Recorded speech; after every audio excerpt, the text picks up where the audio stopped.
नमस्कार, good morning all of you. सभी तैयार हो?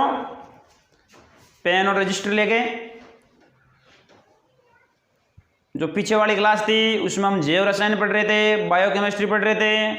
बायोकेमिस्ट्री में कार्बोहाइड्रेट पूरा कर लिया है। कार्बोहाइड्रेट में किसी कोई प्रॉब्लम है क्या? यदि प्रॉब्लम है तो कमेंट बॉक्स में ज़रूर बताएं। आज हम आगे का टॉपिक लेंगे, उसका नाम है प्रोटीन। क्या नाम है? प्रोटीन। देखो, एक तो आप लोगों के साथ साथ नोट्स बनाया करो, और जो लोग नहीं देख रहे हैं क्लास, उनको विशेष तौर से बता देना कि ये नोट बने हुए होने तैयार होने चाहिए। जैसे ही स्कूल खुलेगी आपके ये नोट्स चेक किए जाएंगे।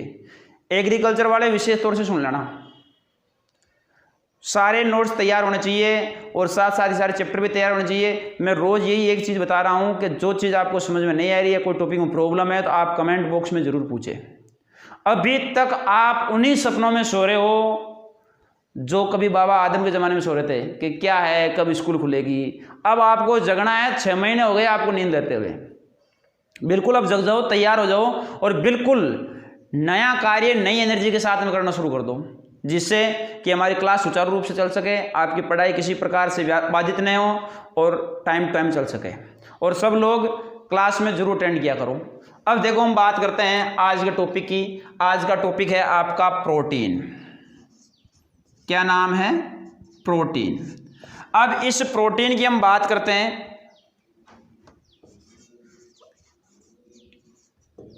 प्रोटीन।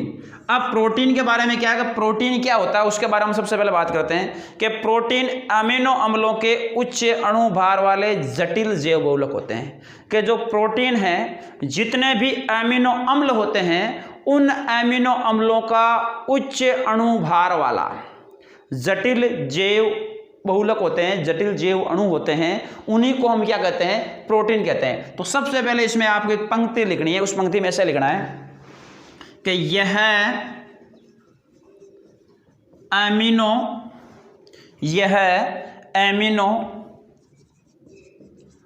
अम्लों के उच्च अणुभार वाले, यह एमिनो अम्लों के उच्च अणुभार वाले जटिल का मतलब क्या होता है? कठोर, या उसको क्या कह सकते हैं? बहुत लंबी श्रृंखला। जटिल जैव बहुलक होते हैं, जटिल जैव बहुलक होते हैं। बहुलक का मतलब क्या होता है? पॉलीमर। पॉली का मतलब क्या है? एक के साथ एक और मर, यानी कंटिन्यू लगातार लाइन, जो बहुत लंबी श्रृंखला होती है, वही क्या होते हैं? आपके बहुलक होते हैं। तो ये जटिल अणु वाले होते हैं और एक जैव बहुलक होते हैं। फर्स्ट चीज तो ये होती है। नंबर 2, इसमें हम ये बात करते हैं कि प्रोटीन्स में जितनी भी जीवित कोशिकाएं होती हैं, उन सभी जीवित कोशिकाओं में प्रोटीन पाया जाता है। यानी जीवित कोशिकाओं में प्रोटीन पाया जाता है। तो इसमें आप ये लिख लेना, सभी जीवित सेल्स यानी कोशिकाओं में, सभी जीवित कोशिकाओं में यह उपस्थित होता है। जितनी भी जीवित कोशिकाएं, उन सब में ये क्या है? उपस्थित होता है।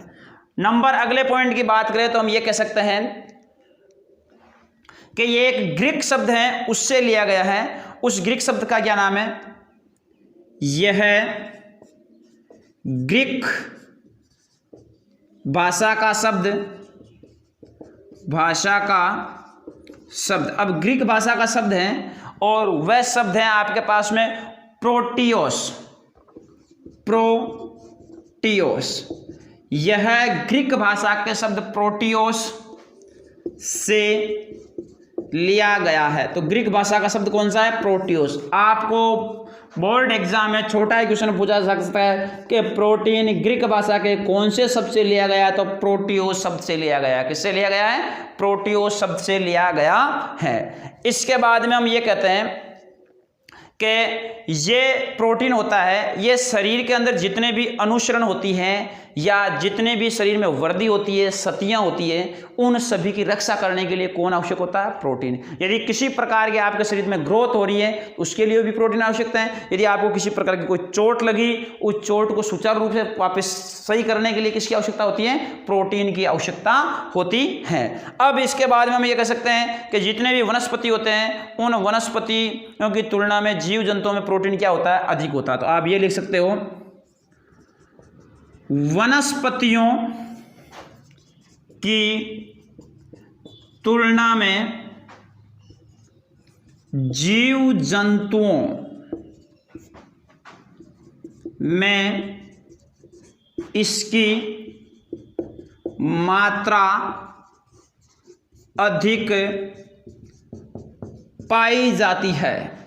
कि वनस्पतियों की तुलना में जो जीव जंतु है उसमें इसकी मात्रा क्या पाई जाती है? अधिक पाई जाती है।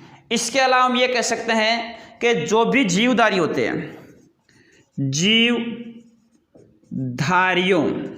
अब जो जीवधारी है उनमें ये प्रोटीन कहाँ कहाँ पाया जाता है? तो जीवधारियों में हम ये कह सकते हैं कि उनके बाल में, जितने भी ये बाल है ना, इन सारे जीवधारियों के ऊपर, चाहे शरीर का कोई सा भी बाल है, चाहे हाथ का है, पैर का है, मस्तिष्क का है, जो भी बाल हैं उन सभी बालों में क्या पाया जाता है? प्रोटीन पाया जाता है। इसके अलावा उनकी त्वचा है, त्वचा में क्या पाया जाता है? प्रोटीन पाया जाता है। या उनके जो नाखून हैं, इन नाखूनों में भी क्या पाया जाता है? प्रोटीन पाया जाता है। नाखूनों के अलावा हम कहते हैं हीमोग्लोबिन में प्रोटीन पाया जाता है, मांसपेशियों में प्रोटीन पाया जाता है। तो इस प्रकार से हम कह सकते हैं कि जीवधारियों के बालों में,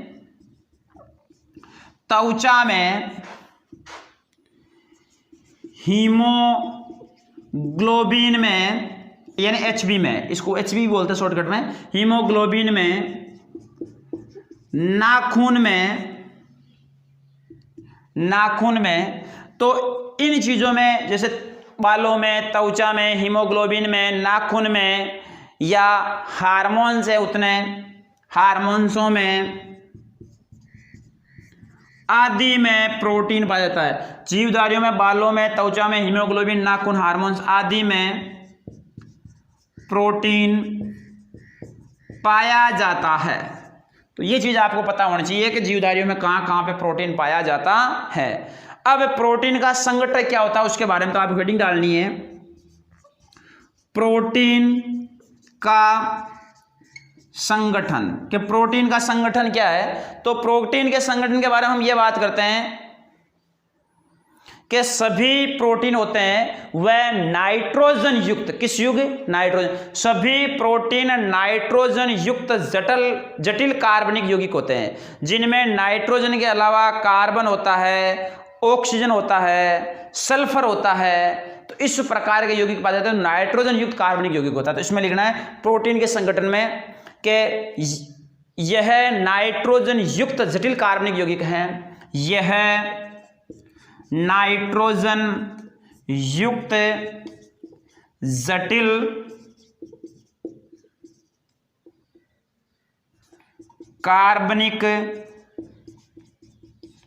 यौगिक है, यह नाइट्रोजन युक्त जटिल कार्बनिक यौगिक है, जिसमें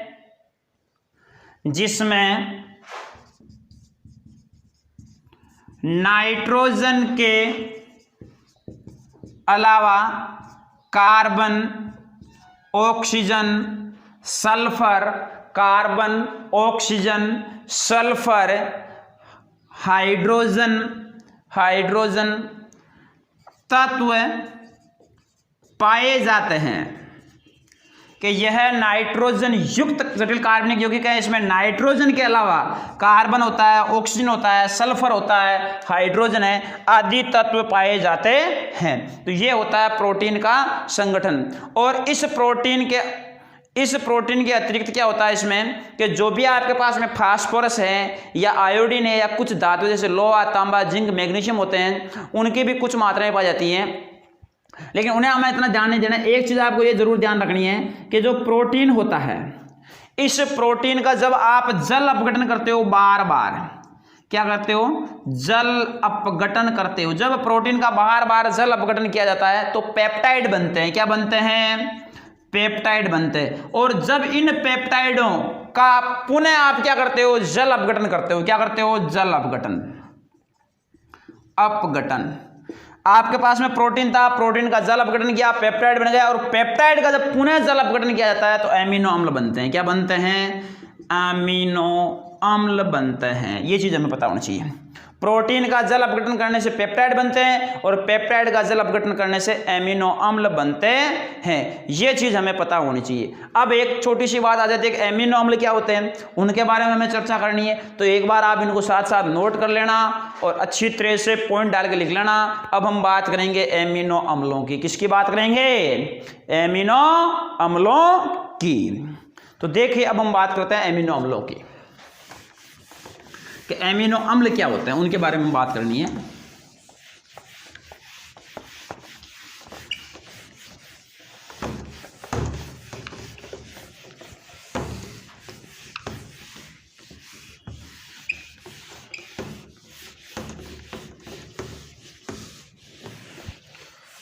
चलो बात करते हैं एमिनो अम्लों की। एमिनो अम्ल क्या होते हैं, एमिनो अम्ल। एमिनो अम्ल क्या होते हैं कि वह कार्बनिक यौगिक जिनके अणु में एमिनो तथा कार्बोक्सिल दोनों समूह पाए जाते हैं उसे क्या कहते हैं, एमिनो अम्ल कहते हैं। तो इसकी परिभाषा ऐसे लिखनी है कि वह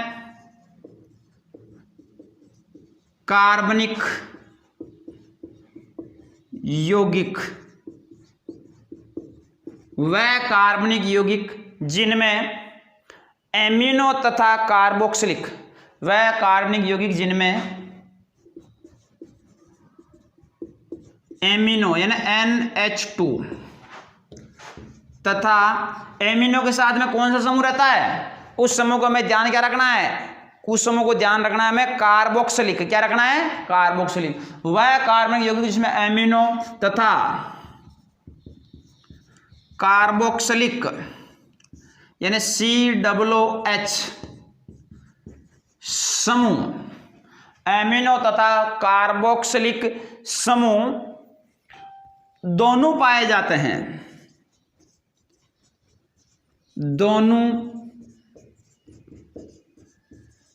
पाए जाते हैं, एमिनो अम्ल कहलाते हैं, पाए जाते हैं एमिनो अम्ल कहलाते हैं। ये चीज हमें पता होनी चाहिए, एमिनो अम्ल कहते हैं उन्हें। अब एमिनो अम्ल का जो नामकरण है वे किस प्रकार से किया जाता है, तो उनके बारे में हमें बात करनी है। तो हम ऐसा लिखेंगे, एमिनो अम्लों का नामकरण। यहां से देख लेना, जो NH2 है वह एमिनो को प्रदर्शित करता है, COOH किसको प्रदर्शित करता है, कार्बोक्सिलिक अम्ल को। अब हमें एमिनो अम्लों का जो नामकरण करना है, उस नामकरण की हम बात करते हैं, भाई नामकरण किस प्रकार से किया जाता है। तो उसमें हमें यह ध्यान रखना है कि एमिनो अम्लों का रूट नाम से जाना जाता है तथा इसके गुण एवं प्राप्ति स्रोत से दर्शाते हैं। जो एमिनो अम्ल है उनका हमें रूट नाम देखना है, किस प्रकार से रूट नाम से इनको जानते हैं। जैसे एक चीज ये ध्यान रखना, रूट नाम लिखते हैं, एक एग्जांपल मैं लिख रहा हूं, उसके तहत हमें एमिनो अम्लों के बारे में पता होना चाहिए कि भाई किस प्रकार का ये एमिनो अम्ल है। जैसे आपको लिख रखा है कि NH2 CH2 और आगे लिखा है COOH, इसका आपको नाम लिखना है। तो इसका नाम क्या हो जाएगा कि एक और दो पे क्या है, टू हो गया, 2 एमिनो। मेथ और एथ ये ओइक लग जाएगा अनुलगन, तो एथेनोइक अम्ल, 2 एमिनो एथेनोइक अम्ल। तो इसका नाम आप लिख देना 2 एमिनो एथेनोइक अम्ल, 2 एमिनो एथेनोइक अम्ल। ये चीज हमें पता होनी चाहिए। अब इसके अलावा जो एमिनो अम्लों का सामान्य 3 अक्षर में लिखते हैं या कभी कभी एक अक्षर के द्वारा संकेत करते हैं, तो एक लाइन लिखना, एमिनो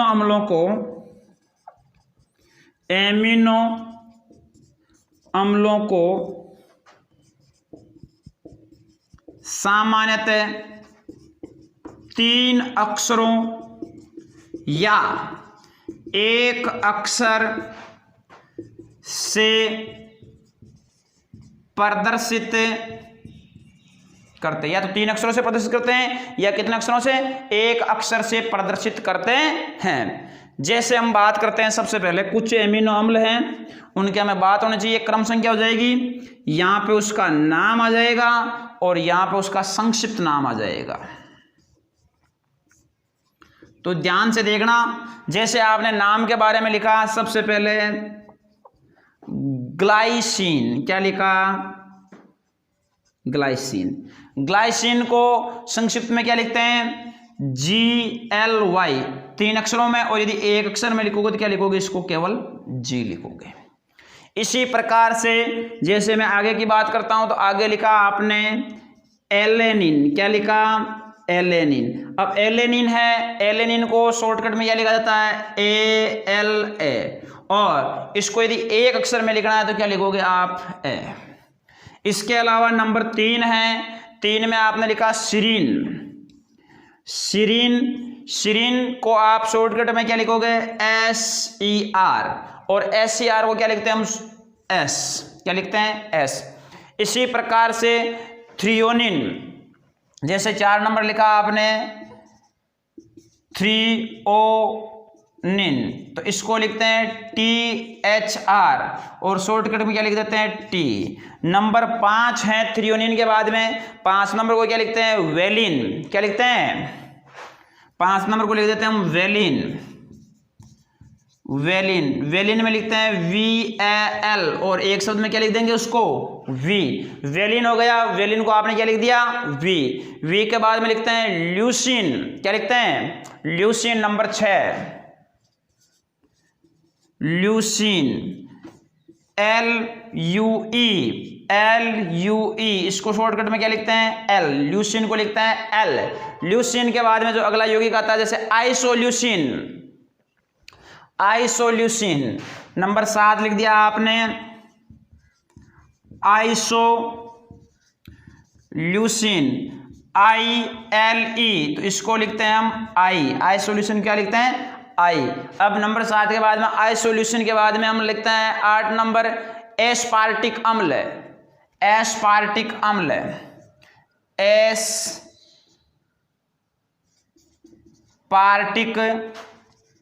अम्ल, ASE, इसको लिखते हैं A। जैसे एलिनिन का भी A था तो इसका भी क्या है, एस्पार्टिक अम्ल है, इसका A नहीं आएगा भाई, यहाँ पे क्या लिखेंगे, एस्पार्टिक अम्ल के लिए D लिखेंगे, क्या लिखेंगे, D, एस्पार्टिक अम्ल के लिए D। उसके बाद में गुल्टेमिक, गुल्टेमिक, ग्लूटेमिक, GLU, GLU नहीं होता है, इसका प्रतीक चिन्ह क्या होता है, E। गुल्टेमिक का प्रतीक चिन्ह क्या होता है, E। अब 10 नंबर लिखेंगे हम यहाँ पे, 10 नंबर में एस्पार्टिक के बाद में जो 10 नंबर आएगा उसका नाम आ जाएगा आपके पास में, वह गुल्टेमिक अम्ल था, इसको लिखेंगे गुल्टेमीन। ये गुल्टेमिक था, आप लिख देंगे गुल्टेमीन, गुलूटेमीन। अब गुल्टेमीन को GLE, गुल्टेमीन, GLN, और यहां पे लिख देना Q, गुल्टेमिन को क्या लिख देंगे, Q। जबकि गुल्टेमिक को लिखेंगे E, गुल्टेमिन को Q। इसके बाद में इस प्रकार से जो भी आपके पास में 10 नाम मैंने लिख दिए हैं, जो भी आपके पास में 20 इकाइयाँ हैं, उनके आपको प्रतीक चिन्ह ध्यान करना है और याद रखना है। तो इनका आपको पता होना चाहिए कि एमिनो अम्लों को सामान्यतः 3 अक्षरों से या उसको कितने अक्षर से, 1 अक्षर से भी दर्शाते हैं। ये होता है एमिनो अम्लों का नामकरण या उनकी पहचान की प्रकृति। तो इस प्रकार से हमें एमिनो अम्लों को जानना है और उन्हें पहचानना है। इसके बाद में यदि हम बात करें कि अनिवार्य या आवश्यक एमिनो अम्ल कौन कौन से हैं, तो उनकी थोड़ी सी बात कर लेते हैं। अनिवार्य या आवश्यक एमिनो अम्ल कि अनिवार्य या आवश्यक एमिनो अम्ल हैं, उनमें हम ऐसा कहते हैं कि प्रकृति में कुल मिलाकर, जो प्रकृति है उसमें कुल मिलाकर 20 प्रकार के आवश्यक एमिनो अम्ल पाए जाते हैं। कितने प्रकार के? 20 प्रकार के। जो 20 प्रकार के आवश्यक एमिनो अम्ल है उनकी हम बात करते हैं कि प्रकृति में कुल मिलाकर 20 ज्ञात एमिनो अम्ल है, उनमें से संयुक्त होकर कई प्रोटीन शरीर में होते हैं और शरीर की वृद्धि के लिए हजारों प्रोटीन अणु पाए जाते हैं। उनकी हमें कोई बात नहीं है, लेकिन हमें कुछ महत्वपूर्ण बातें हैं उनके बारे में हमें ध्यान देना है, बाकी चीज़ों का हमें कोई विशेष ध्यान नहीं रखना है। तो देखिए कौन कौन से अमीनो अम्लों को हमें विशेष तौर से याद रखना है और उनके लिए शॉर्ट ट्रिक क्या है उनको भी हमें देखना है कि शॉर्ट ट्रिक से किस प्रकार से उनको हम याद कर सकते हैं। चलो चलते हैं, देखें।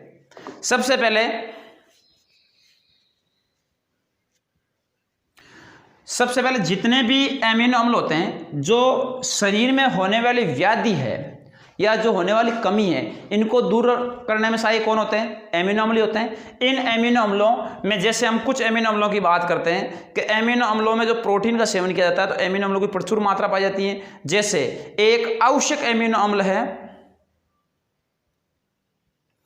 जैसे केसीन होता है। केसीन क्या है? केसीन है एक दुग्ध प्रोटीन। क्या है? दुग्ध प्रोटीन। केसीन एक दुग्ध प्रोटीन है और इस केसीन में सभी आवश्यक एमिनो अम्ल पाए जाते हैं। केसीन में सभी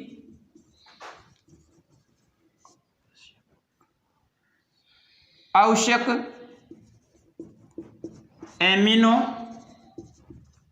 अम्ल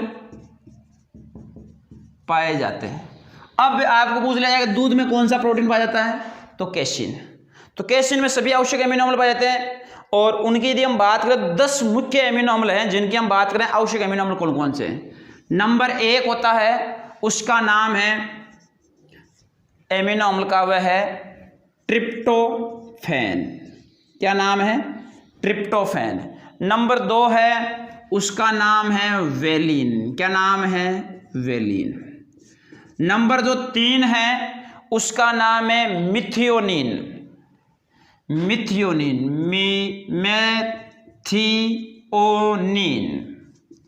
नंबर 4 है, उसका नाम है आइसोल्यूसिन।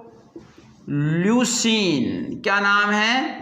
आइसोल्यूसिन। मिथियोनिन है, आइसोल्यूसिन है। इसके बाद में नंबर 5 है, वह है ल्यूसिन। ल्यूसिन। नंबर 6 है, उसका नाम है लाइसिन। एक ल्यूसिन हो गया तो ये क्या हो गया? लाइसिन। और नंबर जो 7 है उसका जो नाम है वह है फेनिल। और फेनिल के आगे जोड़ना है आपको एलेनिन। एलेनिन। अब फेनिल एलेनिन हो जाएगा। और नंबर 8 आर्जिनिन। 8 नंबर लिखना है आपको आर्जिनिन। और नंबर 9 लिख लेना थ्रियोनिन। क्या लिख लेना? Threonine. 8 number arginine, 9 number threonine और 10 नंबर लिख लेना हिस्टिडीन। क्या लिख लेना? हिस्टिडीन। हिस्टिडीन। तो ये 10 है वह आवश्यक एमिनो अम्ल है और इन आवश्यक एमिनो अम्लों को हमें लिखना है एक लाइन TV। उसके बाद में क्या है? M। उसके बाद में क्या आ गया आपके पास में? ILL। TV MILL। उसके बाद में आपको ध्यान रखना है इसमें PATH, पाथ। टीवी मिलल पाथ। टीवी मिलल पाथ, ये चीज आपको याद रखना। टीवी, टी का मतलब है ट्रिप्टोफैन, वी का मतलब है वेलिन, एम का मतलब है मिथियोनिन, आई का मतलब है आइसोल्यूसिन, एल का मतलब है ल्यूसिन, एल का मतलब है लाइसिन, पी का मतलब है फेनिल एलेनिन, ए का मतलब है आर्जिनिन, टी का मतलब है थ्रियोनिन और एच का मतलब है हिस्टिडीन। तो ये ट्रिक आप याद कर लेना और इस ट्रिक के द्वारा आप इन 10 के नाम लिख लेना, आसानी से हो जाएंगे। तो ये नाम आपको आसानी से ज्ञात हो जाएंगे और इनका आप आसानी से नोट भी कर सकते हो नामों को। ये चीज़ आपको ध्यान होनी चाहिए। और इसके बाद में इसमें जो छोटे 2 पॉइंट बचे हैं, एक तो पेप्टाइड और प्रोटीन बचा है और एक प्रोटीन के जैविक महत्व बचे हैं, उसको हम अगली क्लास में देख लेंगे। यहाँ तक इस प्रोटीन की जो महत्वपूर्ण चीजें थी वे सामने आ चुकी हैं कि बंद में तो पेप्टाइड बंद पढ़ना है और 1-2 जैविक महत्व पढ़ना है, उसको अगली क्लास में पढ़ेंगे। यहाँ तक प्रत्येक बच्चा नोट करेगा, साथ साथ हम समझेगा। जहाँ पे दिक्कत हो कमेंट बॉक्स में जरूर पूछेगा, ठीक है ना। आज के लिए इतना ही, धन्यवाद।